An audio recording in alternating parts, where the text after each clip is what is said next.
groupe, en commençant par Madame Huguette Tignan pour La République En Marche. Je vous laisse pour chacun 2 minutes afin qu'on puisse aussi éventuellement prendre des questions d'autres collègues par la suite.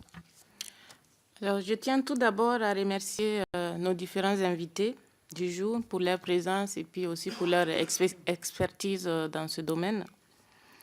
Alors, la Fédération française du bâtiment, je sais que vous êtes directement concerné par la transformation annoncée et enclenchée du crédit impôt pour la transition énergétique.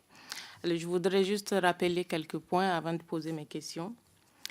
Donc, à mon avis, le crédit impôt pour la transition énergétique soulève quelques évidences, notamment une évidence budgétaire.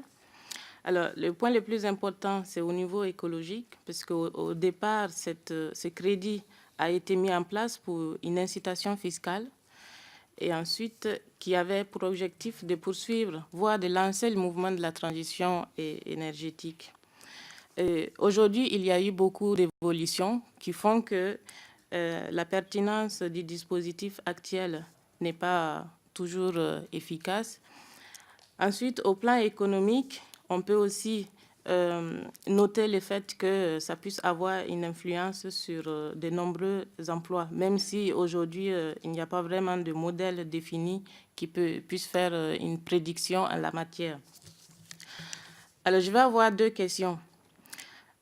Comme vous l'avez souligné, le CITE va être prolongé jusqu'en mars 2018 et après, il s'agit de trouver d'autres alternatives, donc la transformation annoncée.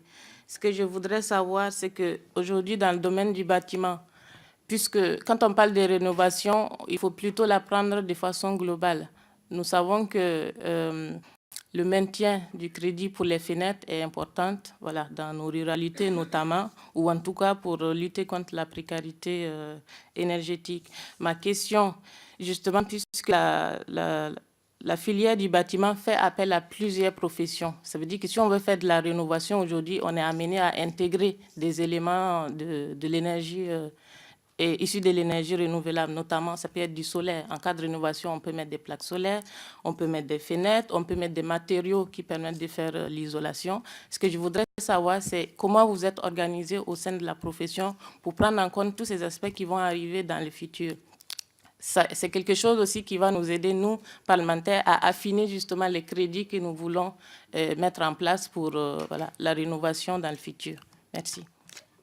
Merci Madame Tignan.